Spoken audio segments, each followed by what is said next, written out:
Meus prezados irmãos, vamos abrir a palavra de Deus na Epístola de Paulo aos Colossenses, capítulo 1, versos de 13 a 23.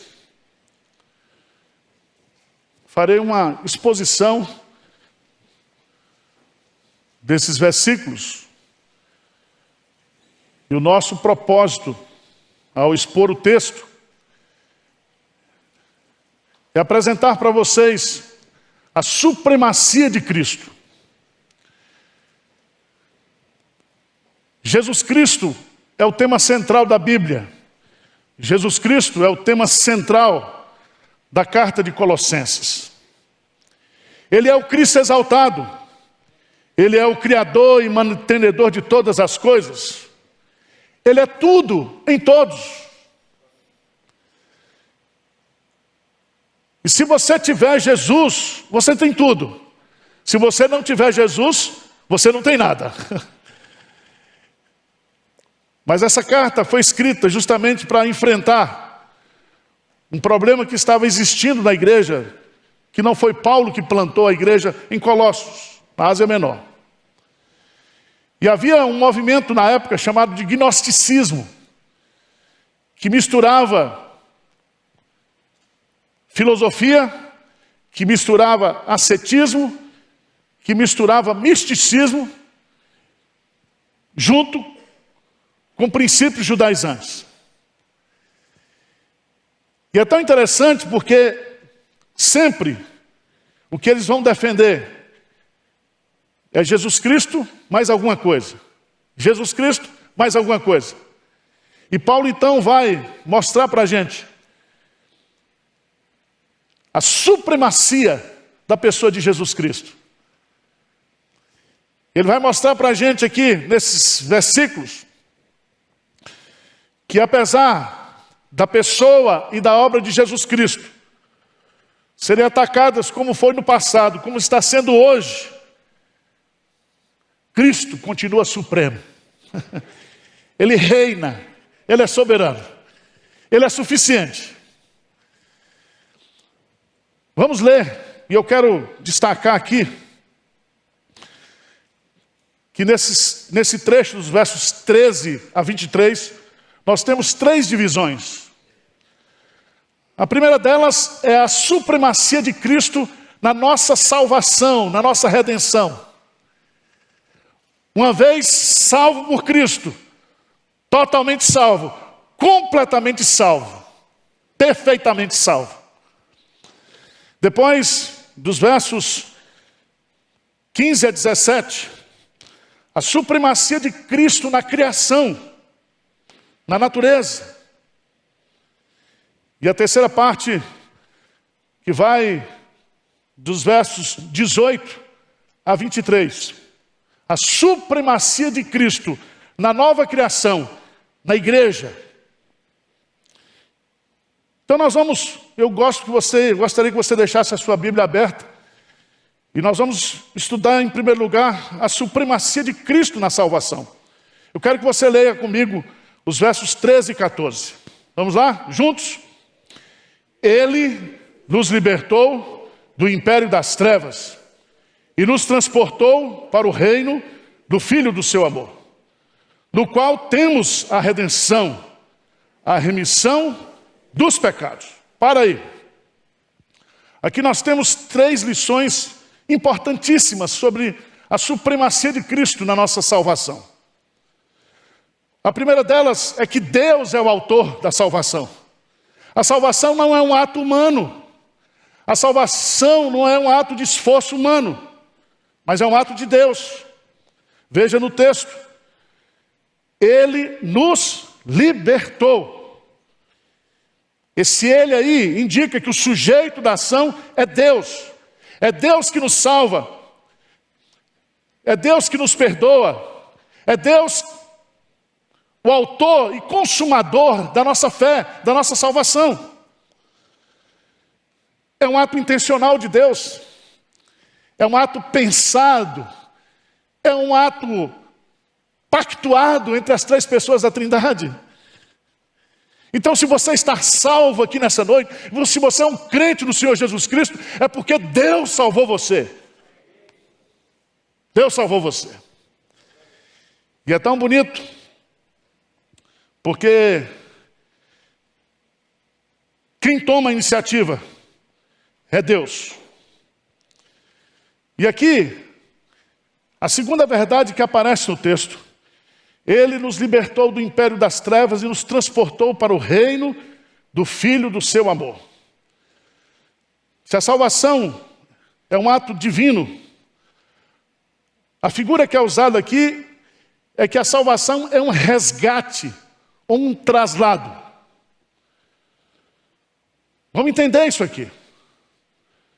Diz assim: Ele nos libertou do império das trevas, Ele nos liberta e nos transporta. É como se fosse uma operação resgate. E a ideia é muito interessante, porque o verbo libertar no grego, romai, significa salvar, libertar de algum tipo de escravidão. A palavra império significa aqui autoridade ou poder. A ideia é o seguinte: Deus nos libertou da autoridade de Satanás, do império das trevas, e nos transportou para o reino do Filho do seu amor. O reino de Deus não é um império. O reino de Deus é um reino onde o amor prevalece, onde a liberdade prevalece. E é tão bonito essa ideia, porque Satanás é o Deus desse século. O mundo jaz no maligno. E Deus então, através de Jesus Cristo, nos liberta completamente do poder de Satanás e nos transporta para o senhorio de nosso Senhor Jesus Cristo. Esse verbo transportar significa no grego remover, transferir e conduzir em traslado. E aqui, meus amados irmãos, um dos grandes comentaristas, comentando esse texto, ele diz que esse traslado tem 4 características. A primeira é um traslado do poder de Satanás para o senhorio de Jesus. Segundo, é um traslado do império das trevas para o reino de luz. Terceiro, é um traslado da escravidão para a liberdade. Quarto, é um traslado da condenação para o perdão ou para a remissão total e completa de pecados. Nenhuma condenação há para aquele que está em Cristo Jesus. Amém? Mas a terceira lição que a gente aprende nesses 2 versículos é que esse resgate, ele se fundamenta na obra de Jesus Cristo. Veja lá, no versículo 14, no qual temos o quê? A redenção. O que significa no qual? No qual temos a redenção, isto é, a nossa libertação, a nossa redenção, ela foi feita pelo pagamento de um resgate. E Jesus Cristo pagou com seu precioso sangue, com o derramar da sua vida, o preço da nossa redenção. Por isso que Pedro diz que nós não fomos comprados por prata, ouro, por coisas corruptíveis, mas pelo precioso sangue de Jesus. E é tão bonito isso aqui, porque Ele pagou o preço da redenção. Ele pagou o preço do resgate. A figura é uma figura do mundo romano, quando os escravos eram vendidos no mercado, e os senhores de escravo iam lá e compravam, pagavam o preço, e fazia daquele escravo uma nova propriedade sua, tirava de um senhorio por um preço pago para ser senhor. E o que Paulo está nos ensinando aqui é que Deus nos resgatou enviando Jesus. E Jesus morreu na cruz por nós e ressuscitou por causa da nossa justificação. Ele pagou o preço da redenção. Essa redenção tem várias características. A primeira delas que é uma redenção completa, definitiva. Segundo, é uma redenção por pagamento de preço. Mas a coisa mais linda dessa redenção é que não existe a possibilidade de devolução. Não existe. Uma vez resgatado, resgatado para sempre. Cristo pagou o preço da nossa redenção e nós jamais seremos devolvidos para o império das trevas. Nós vamos viver para sempre no reino do Filho do seu amor. Podemos resumir a obra da salvação. Deus nos libertou, Deus nos transportou, Deus nos redimiu, Deus nos perdoou. Louvado seja o nome do Senhor. Então você pode dormir tranquilo hoje. Nenhuma condenação há contra você. Você é propriedade exclusiva de Jesus. Você está vivendo agora no reino da luz. Amém? Segunda coisa importante, segunda divisão, versos 15 a 17.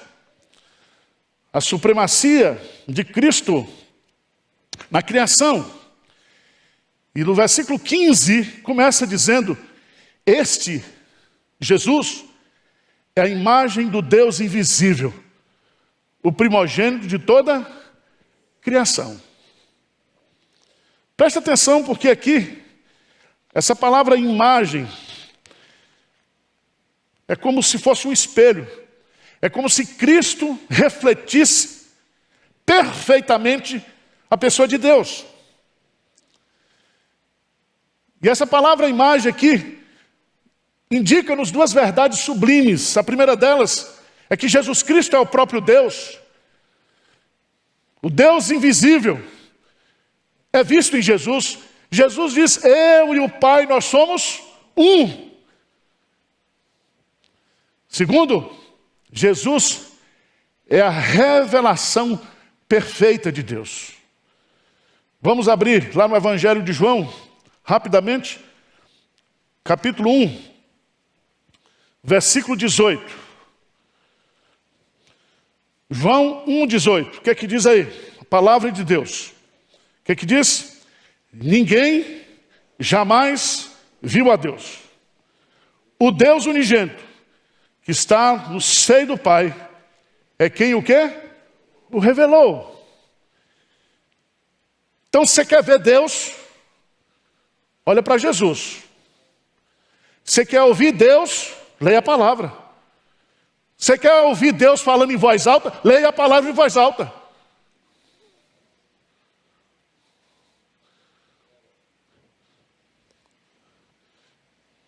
Segundo, no versículo 15, esta é a imagem do Deus invisível, o primogênito de toda criação. Presta atenção, porque essa palavra primogênito é muito importante. A primogenitura indica, por direito, que Jesus é o herdeiro de todas as coisas. Paulo diz que porque nós estamos em Cristo, nós nos tornamos herdeiros de Deus e co-herdeiros com Cristo Jesus. Se com Ele nós sofremos, com Ele nós seremos o quê? Glorificados. E aqui é muito interessante, porque a ideia aqui é que Jesus Cristo ele foi escolhido para exercer a mais alta posição de honra. De honra na criação. E Paulo vai citar, no verso 16, 3 aspectos dessa posição. Veja aí, lê comigo o verso 16. O que ele diz? Pois nele foram criadas todas as coisas, nos céus e sobre a terra, as visíveis e as invisíveis, sejam tronos, sejam soberanias, quer principados, quer potestades, tudo foi criado por meio dele e para ele. Nele todas as coisas foram criadas, as visíveis e as invisíveis. No princípio era o verbo estava com Deus, e o verbo era Deus. Todas as coisas foram criadas por ele, e sem ele, nada que foi feito se fez. Então, você pegar aí Allan Kardec, pegar aí, você está muito chifrinho, você não sabe o que você tem.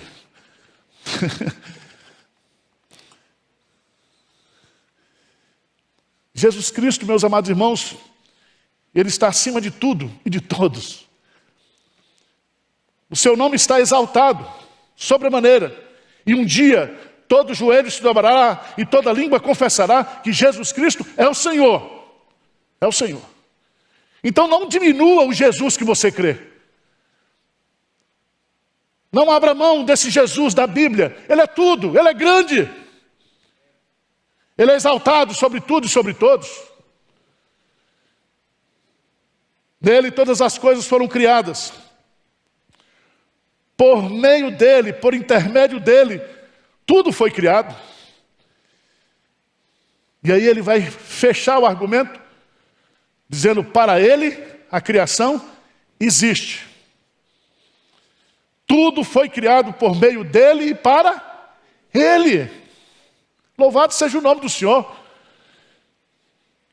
Então não dá para botar Jesus e mais alguma coisa. Não dá para colocar Jesus e as obras, não dá para colocar Jesus e as filosofias, não dá para colocar Jesus e a ciência. É Jesus, Jesus, Jesus, só Jesus. Só Jesus. Mas em terceiro lugar, no verso 17, diz que Jesus ele é preexistente à criação. Preste atenção, porque dentro do conceito panteísta, a criação é uma extensão de Deus. Deus está em tudo, Deus é tudo. Mas no conceito bíblico não é assim. A criação é ex nihilo. A criação está separada do Criador. Você conhece o texto de Gênesis capítulo 1? Que todas as coisas foram feitas pelo poder da palavra de Deus. Ele diz, haja e ouve. E aqui é muito interessante, porque Jesus já existia antes da criação. Antes que houvesse mundo, Jesus já era o Deus glorioso. Isso derruba todo e qualquer conceito panteísta, que afirma que Deus é tudo e tudo é Deus. Jesus, Ele é o Criador, e a criação não é uma extensão de Jesus. Ele é preexistente, Ele é autossuficiente. Veja no Evangelho de João, capítulo 17, por favor, rapidinho lá.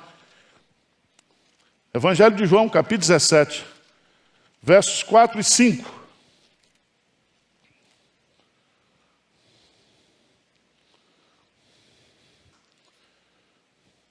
Vamos ler juntos, bem forte. O que é que diz? Eu te glorifiquei na terra, consumando a obra que me confiaste para fazer. E agora, glorifica-me, ó Pai, contigo mesmo, com a glória que eu tive junto de ti, antes que houvesse o quê? Mundo.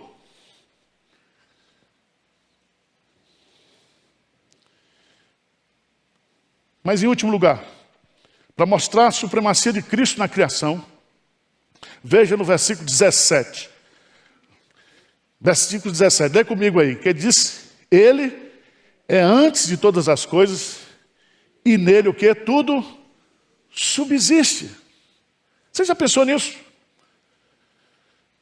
Que a criação, ela funciona, ela existe, ela se mantém, não meramente obedecendo às leis da física, mas o texto é forte, porque a criação é preservada e sustentada por Jesus.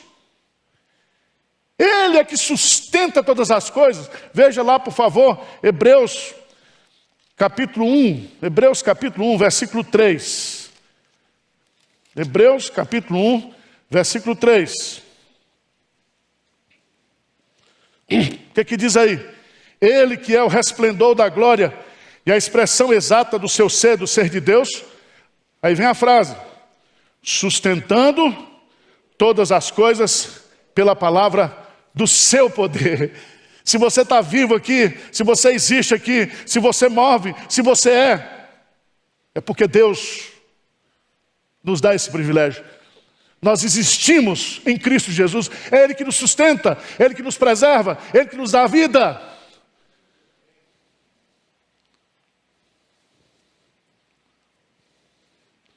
Jesus está no controle e no sustento de todas as coisas. Hendricks se declara, é o Filho do amor de Deus, que segura em suas poderosas mãos as rédeas do universo. E nunca, em nenhum momento, as deixa escorregar de seu controle. O livro da história, o livro da criação, com seus 7 selos selados, está na mão do Cordeiro que foi morto. Ele controla a história, Ele é o Senhor da história. Ele mantém todas as coisas.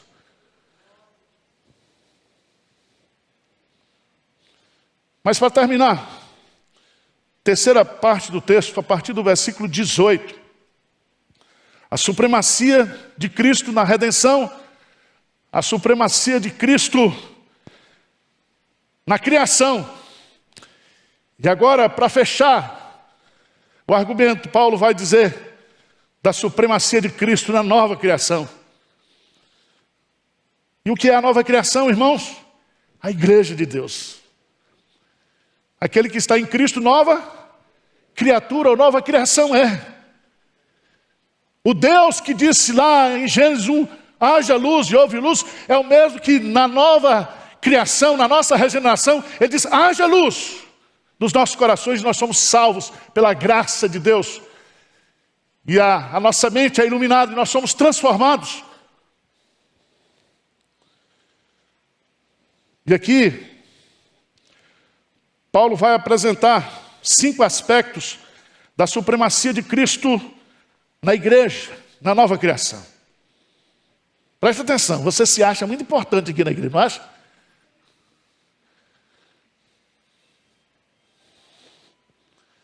Tem uns crentes que se acham. Mas eu quero dizer para você, em nome de Jesus, que Jesus é a cabeça ou o chefe da igreja. Ele é o dono da igreja. Ele é dono não só por direito de criação, não só por direito de redenção, não só por direito de preservação. Ele é o Senhor da igreja. Ele é o Senhor da igreja. E aqui, quando ele usa a expressão, Ele é a cabeça do corpo da igreja. Trata-se de uma relação inseparável de Cristo com a igreja. Ele é a cabeça e nós somos o corpo. E o corpo não pode viver sem a cabeça. E é tão bonito isso, porque é a cabeça que comanda, que manda as ordens, que controla. É tanto que quando a pessoa morre, tem morte cerebral, todo o corpo para de funcionar. Mas Cristo está vivo. E Ele tem a sua igreja em suas mãos. Nós estamos unidos organicamente a Cristo. Naquela linguagem de João capítulo 15, eu sou a videira verdadeira e meu pai é o agricultor. E todos nós somos ramos que estamos nessa videira. E recebemos essa seiva da vitalidade espiritual, do permanecer, do crescer, do frutificar, porque nós estamos ligados a Cristo. A Cristo. A cabeça da igreja não é o apóstolo. A cabeça da igreja não são os pastores, não é o Papa. Jesus é quem comanda a igreja. Assim como o cérebro comanda o corpo humano. Versículo 18. Vai nos ensinar outra coisa. Ele é a cabeça do corpo da igreja.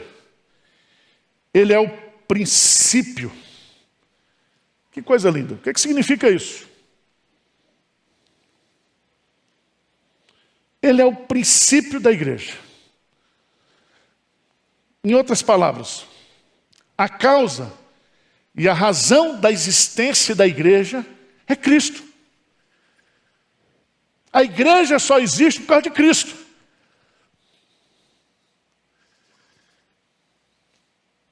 No dia em que nós fomos regenerados. Nós somos batizados no corpo.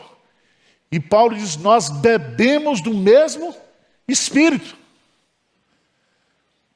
Mas Cristo é o fundamento da igreja. A igreja existe por causa de Cristo.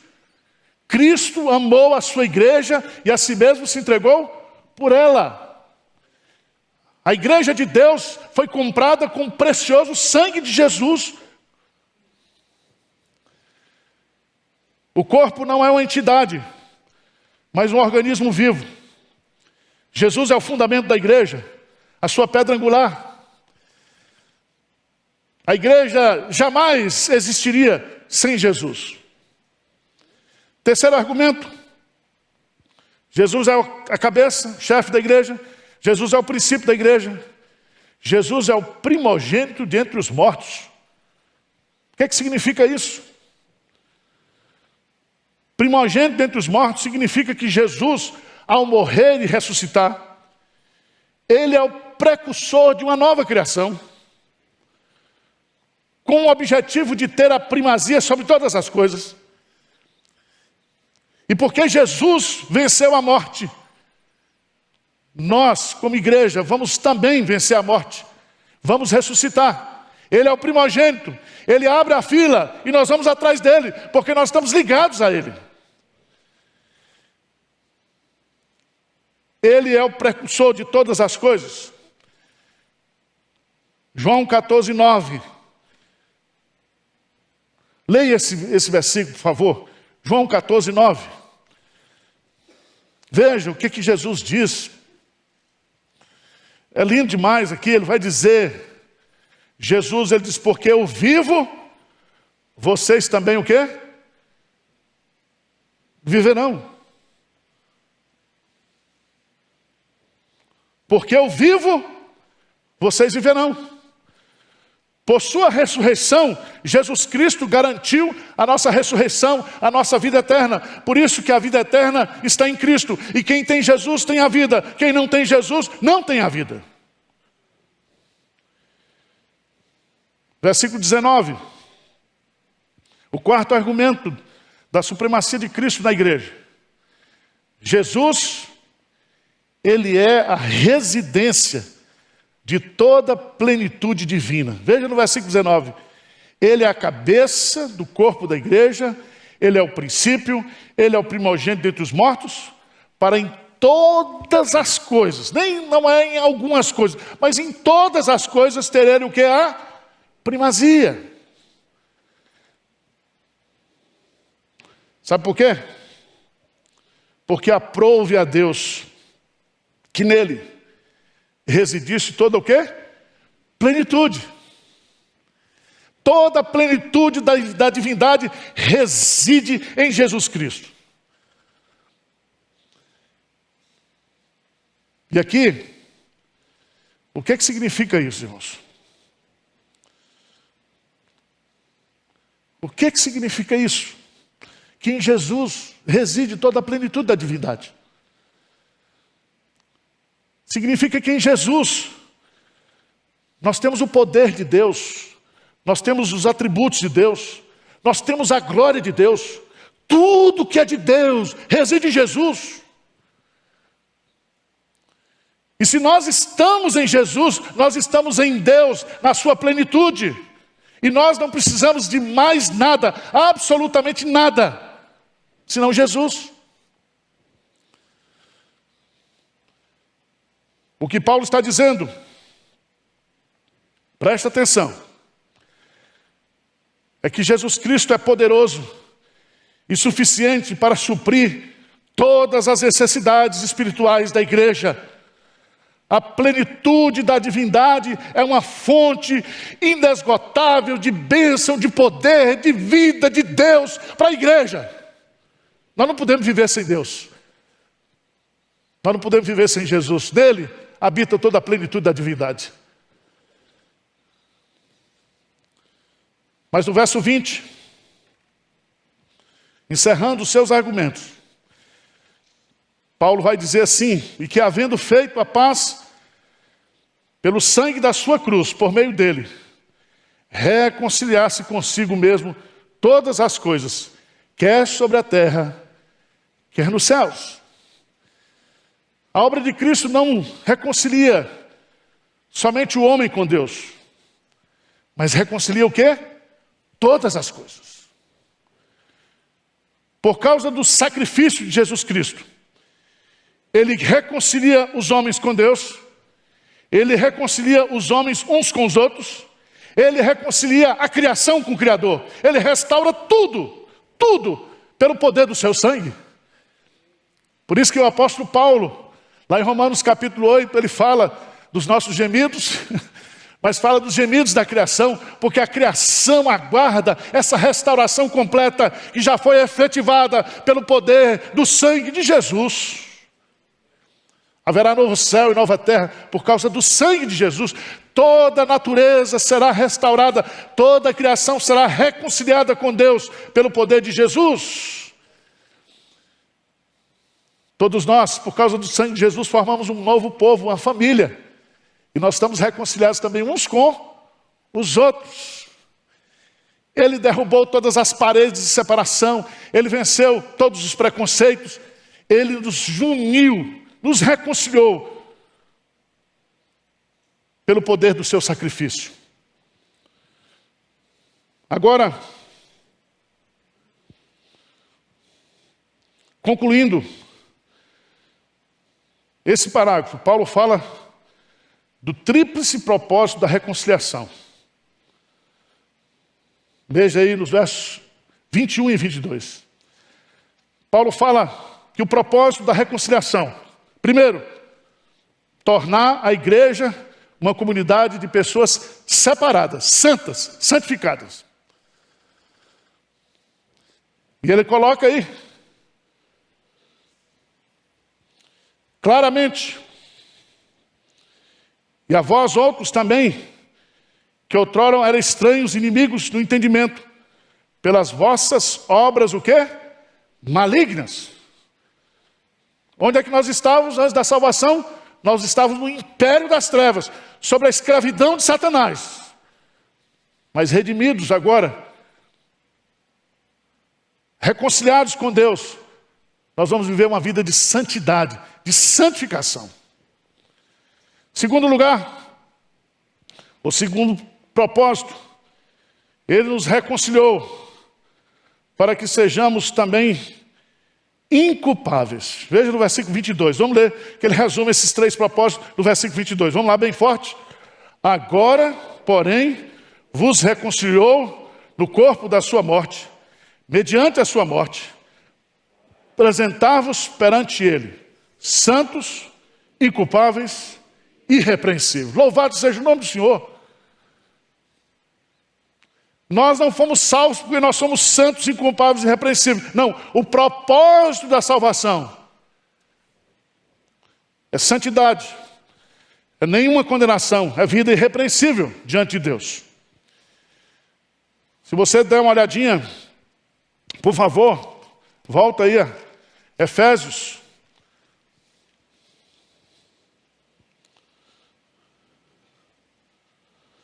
Versículo 25 em diante, maridos, amai vossa mulher, como também Cristo amou a igreja, e a si mesmo se entregou por ela. Versículo 26, para que a santificasse, tendo-a purificada por meio da lavagem de água pela palavra, para apresentar a si mesmo, igreja gloriosa, sem mácula, nem ruga, nem coisa semelhante, porém santa e sem defeito. Presta atenção, está tudo piorando, mas a igreja está melhorando. Está tudo indo para o beleléu, mas nós estamos indo para o céu. E Deus está trabalhando em nós. Quer nas lutas, quer nas provas, a igreja sempre caminhando, sempre recebendo esse cuidado especial daquele que tem a primazia. Agora, versículo 23, para encerrar. Se é que permaneceis na fé, alicerçados e firmes, não vos deixando afastar da esperança do evangelho que ouvistes e que foi pregado a toda criatura debaixo do céu, e do qual eu, Paulo, me tornei o quê? Ministro. Para que tudo isso aconteça, eu preciso permanecer firme na fé, alicerçados na rocha, inabaláveis no serviço, não nos afastando da esperança e da simplicidade do Evangelho. Porque quem tem Jesus tem tudo. Tudo que eu preciso, que você precisa, diante de Deus, é Jesus. Amém? Então para de ficar ouvindo esses vídeos aí, essas porcarias, e querendo inventar coisa na igreja. E se culpando muitas vezes, porque você acha, não, está tudo pronto. Está tudo pronto. Então nós aprendemos aqui 3 verdades supremas. A supremacia de Jesus na salvação, a supremacia de Jesus na criação e a supremacia de Jesus na nova criação, que é a igreja. Significa que ele é supremo em tudo. Em tudo. E aí eu quero encerrar. Vamos ficar de pé, por favor. Vamos para 1 de Pedro, capítulo 5, versículo 4. Veja que versículo bonito. Diz assim, ora, vamos ler juntos? Ora, logo que o Supremo Pastor se manifestar, recebereis a inacessível coroa da glória. O Supremo o quê? Pastor. Ele vai voltar para nos buscar e para nos levar para vivermos definitivamente na casa do Pai. Na casa de meu Pai há muitas moradas. Se não for assim, eu não vos teria dito. Vou preparar-vos lugar. E quando estiver tudo preparado, eu voltarei para buscar vocês. Porque o meu prazer, a minha satisfação é que onde eu estejai vós também. Nós somos uma igreja desejada, uma igreja amada por esse Cristo maravilhoso, esse Supremo Pastor. Amém? Então que você receba uma overdose de Jesus hoje à noite. Você sai daqui, né, cantando pneu, espiritualmente falando. Vamos orar? Senhor Deus, nós nos curvamos diante da grandeza de Jesus, porque foi do teu agrado que toda a plenitude da divindade habitasse nele, que ele fosse o nosso Redentor, nosso Criador, o nosso proprietário, Senhor, eternamente. Ó Deus, consola a tua igreja, anima a tua igreja, que a tua igreja cada vez mais se aproxime de Cristo, olhe para Cristo, contemple a Cristo, medite em Cristo, desfrute de Cristo, Pai. E que essas filosofias, essas heresias, essas coisas que existem de tradição humana, de ensino de demônios, não venham confundir a cabeça da tua igreja. Dá-nos a graça de viver e de morrer em Jesus, com Jesus. Essa é a nossa oração no nome precioso dele. Amém.